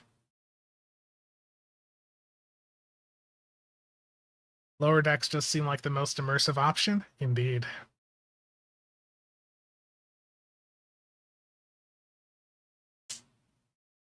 Yeah, Barton. I agree. I want to see some more proton buffs. The protonic polaron, like I said earlier, the protonic polaron weapons from the Dyson rep are absolute garbage.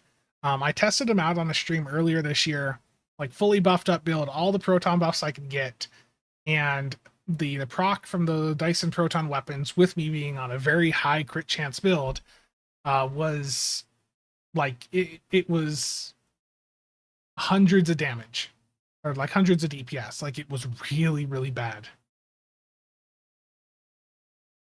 If the Lamar isn't 5-3, it won't interest me. I think it's going to be a Science Spearhead. So, you know, I that's my expectation for the Lamar. I will be very surprised if it is a 5-3 setup.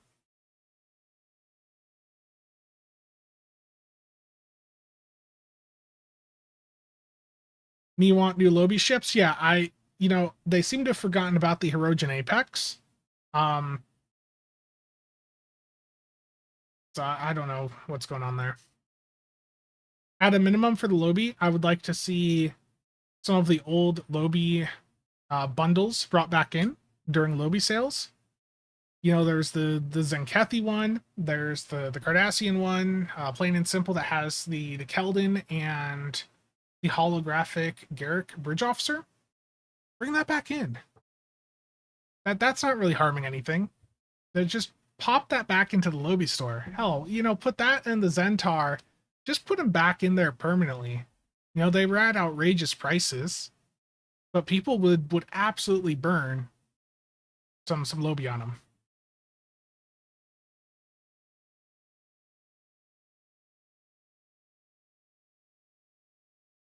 Yeah, I'm not sure what the future of the shows is going to be. Do we know when the announced changes regarding loot boxes will be implemented? I have not heard. The person who worked on those is no longer at Cryptic. Will we see a legendary Nebula and Negvar? I certainly hope so. I am really surprised we haven't seen a legendary bundle at all this year. And I know this was at least mentioned in the chat before. Let me find something.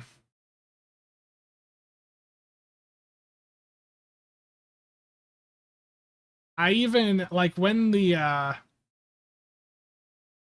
14th bundle dropped earlier this year, I even made a thumbnail. I'm like, okay, that there's no Nebula here, but there's gotta be, like the Melbourne variant of the Nebula at some point, right?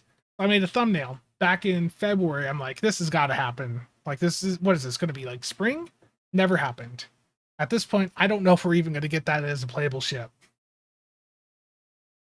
The rune of our enemies pack was Obi-Wan Snow? Yeah, it was. For Fed. Do I think we will get another Lobby reward for the next story event? If it's a ship, no. If it's an item, yes. I think if they give us a full T6 ship for the next event, I think they won't give us Lobby. But yeah, I would absolutely love to see a Legendary Nebula. The Melbourne variant, I think, would be cool. But at this time, I don't think it's going to happen. Did Cryptic ever reach out to you or other Stowe content creators for discussions or ideas or even sponsored Hypecast? One time.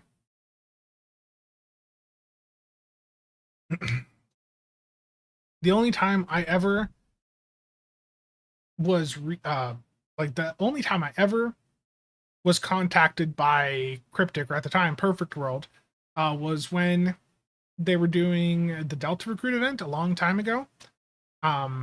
They wanted content creators to do videos for each of the factions to promote it, and I did one for the Romulan faction. This was a very long time ago. The channel at the time was called SOB's Casual Corner, for those of you that remember that. But I think my video was like, why Romulans are awesome.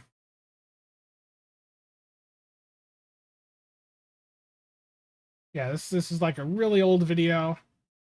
This is the only time I ever was contacted by Cryptic or Perfect World for a video.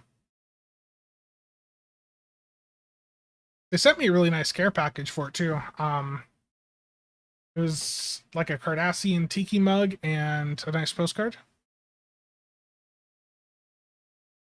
Cryptic.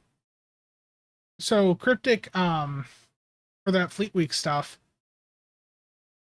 I think they reached out to people more on like the art side. Most of the main Stoke creators were not contacted for that. We had to contact them about it, and most of us didn't get a response. The other times I tried to reach out, um, to Cryptic, and especially in the past 2 to 3 years, every time I tried to reach out was basically no response.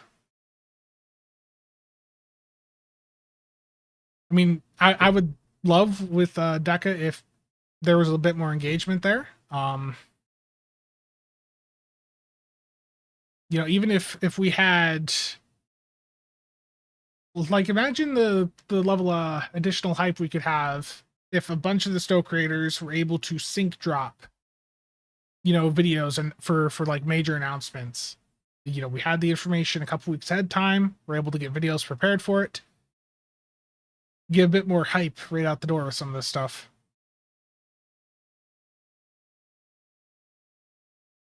Yeah, Sam.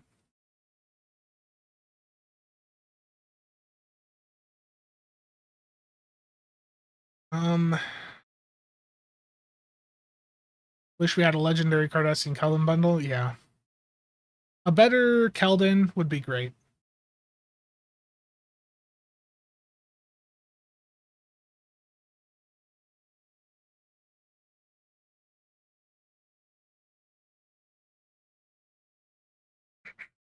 Yeah, I just think, and if they're worried about stuff leaking out, they can have us, sign NDAs or whatever. Um, Same as what you see when there's like an embargo for a tech launch. Just give us the information ahead of time. Maybe give us the ships even over on the triple test server. Let us, get some recordings done over there. Fly the ships around, show off the abilities. When it comes to like the 10 forwards, they were never able to really effectively show off the ships their abilities, because the level of engagement with the game with shipbuilding was never at the same level as what the player side offered. um so that's a way that they could market some of the stuff a bit better. We need more fleet syncs. I have 9 mil in fleet creds. I've got a few characters at the 10 mil cap. I hear you there. More roadmaps absolutely is good, especially like, Steven, like I was saying at the beginning of this stream, I fully expect that the season that we're getting this month is going to be on the lighter side, and I know that that's going to be, concerning to some people. But everything I've seen gives me the impression that Deca is investing in the game for long term. And like we said earlier this year, when some of this transition stuff was, coming out, we knew that there was going to be a bit of a rough period, a bit of lighter content as the year progressed. And, just with this upcoming season, especially, it's going to be lighter. The new dev team is still learning about how the game works, how the engine works. And most of the old dev team at this point has found other opportunities. So this upcoming season is going to most likely be a bit lighter. Temper your expectations with it, and just be patient.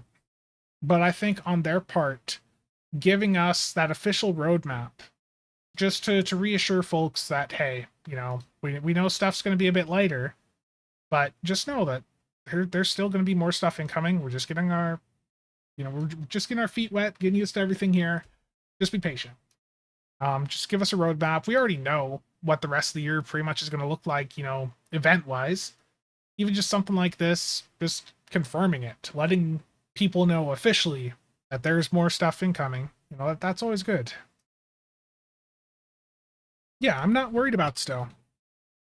I'm not worried about Stowe. I think it's going to be around here for a very long time. It's just understand again, this immediate, the immediate future for the game.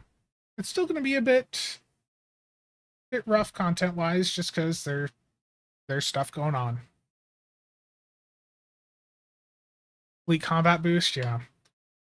The fleet combat boost, that is the weekly combat boost that doesn't last a week. That's always been fun.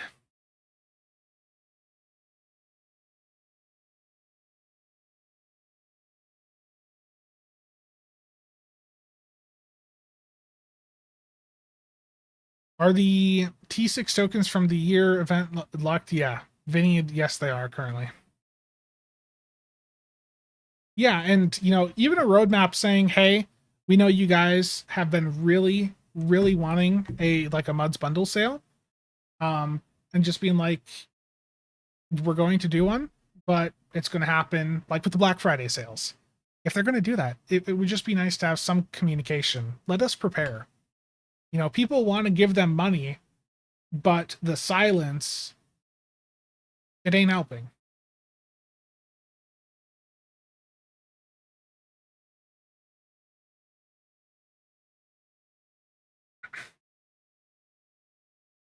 The 15th bundle, I don't think it'd be legendary. They haven't been doing legendary for the past couple because they found it was better for them to have it so that you could buy the ships on their own. With legendary bundles, they've never sold a legendary ship on its own. It's always been in a bundle of some sort. So, the ships don't have to be legendary.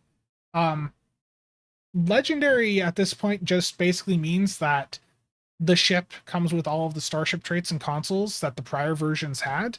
When you're looking at the actual stats that the legendary ships have, the ships that we have had in the 13th and the 14th bundles, those have stats that are on par with your premium T6 offerings, just like the legendaries. So, the anniversary ships these past couple of years, they've been really, really good. And the only difference between them and a legendary is the name and them not including prior traits or consoles. And the exchange of that is you're able to buy these on their own if you want, rather than needing to buy the entire bundle. And I think that's perfectly fine. As far as I know, the Dyson ships are still accessible. Oh, you're doing a Cardassian carrier? Stick to Disruptor, Spiral Wave Disruptor, keep it a theme build.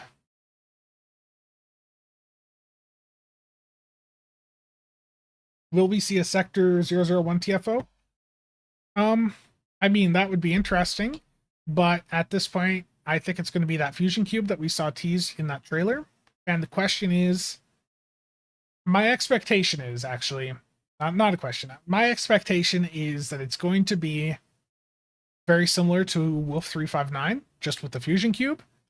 My hope would be that it's just a really big target with like 1 billion hit points that we have to take out. That's using some abilities to counter us, stuff like that. Doesn't have phases. It's just just go in, take it out. It's a big HP pool to deal with the abilities being spammed. I think that would be fun.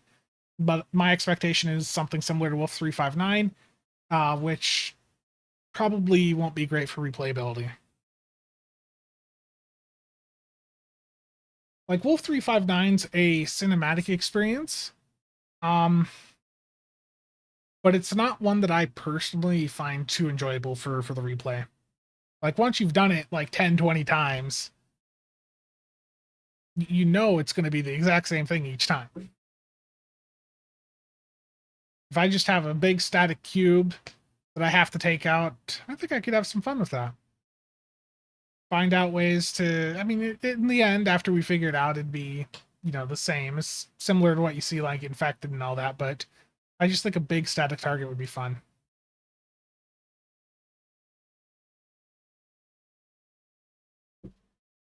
Dwayne, probably not.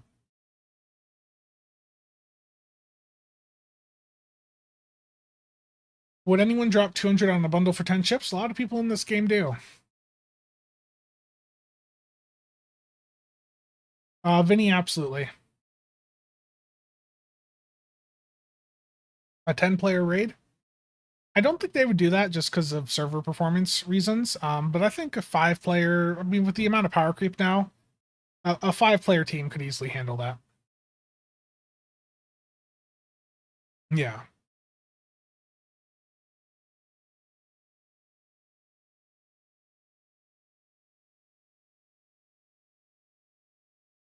The server performance just can't. The server struggles sometimes with 5 players. Like, hold on. Okay, so this is an infected run. I don't remember what day this was. But like going into these infected runs, you could really see the lag sometimes. You'll see the rubber banding. Like you're about to see me jitter backwards here or forwards and then back. Like that type of server lag. Or when the sides go down and the spheres take forever to spawn in, it's really not fun. And especially the rubber banding around. Let me show that again. You'll see me like jump forward and then jolt back. That's server, and you can see it at the net graph, which is really hard to see down at the bottom here. But like when I let me zoom in on that.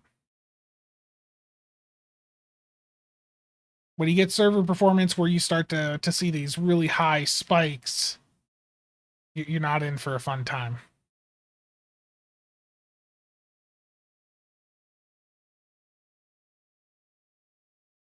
Yeah, the server does sometimes struggle with one player, absolutely. Sometimes I know, most of the time, the vast majority of the time, the game cannot handle 5 players that are fully spec'd out.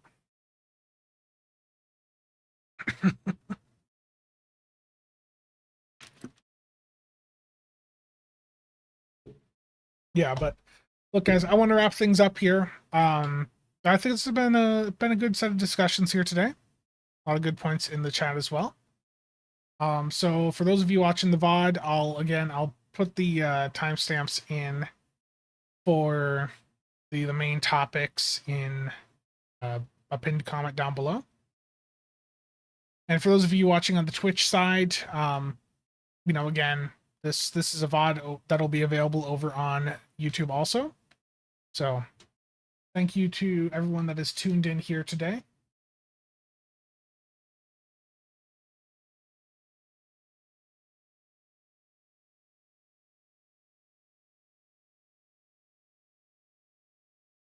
Yeah, I'm getting messaged to go help deal with some family stuff, so I'm going to cut things short here.